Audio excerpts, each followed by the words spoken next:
कौन सा? हाँ, कैलकुलेशन आपको समझ में आ गया? देखिए, आपका 50% ऑलरेडी आरक्षित हो गया, वो तो मूल निवासी का हो गया। 10% आपका इकोनॉमिकली वीकर सेक्शन के लिए हो गया है। क्लियर हो गया आपको?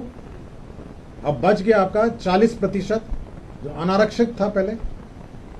पिछले कैबिनेट में 35% उसका भी आरक्षण में आ गया, महिला आरक्षण, मूल निवासी। तो 40 का 35 कितना हुआ? 40 जो अनारक्षित था उसमें 35% ऑलरेडी मूल निवासी का हो गया।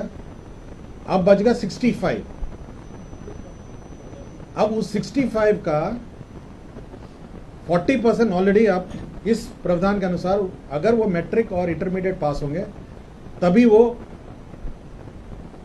एलिजिबल होंगे।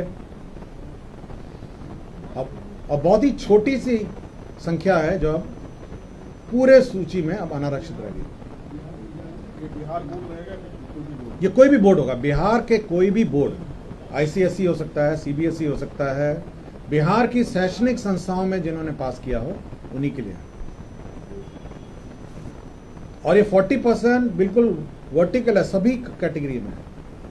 मतलब अगर आरक्षित भी होगा, एससी एसटी भी होगा, उसका भी 40% और 60% हो गया कि 40% वो होंगे जो यहीं से पास होंगे। हो सकता है कि मूल निवासी हैं लेकिन कहीं अन्य बाहर के बोर्ड से पास होंगे, तो वो 40-60 पूरे अक्रॉस बोर्ड है।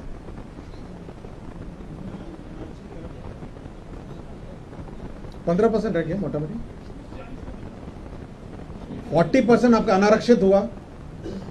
40% अनारक्षित में 35% ऑलरेडी महिलाओं का आरक्षण हो गया ना, और वो मूल निवासी वाला आरक्षण बच गया 65। अब उस 65 का 40% आपका आरक्षण हो गया।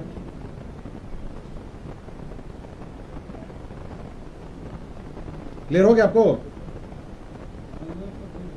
हाँ, मोटा मोटी क्लियर हो गया आपको? मोटा मोटी डोमिसाइल पॉलिसी जो है ओवरऑल लागू हो गई है कि बिहार के मूल निवासियों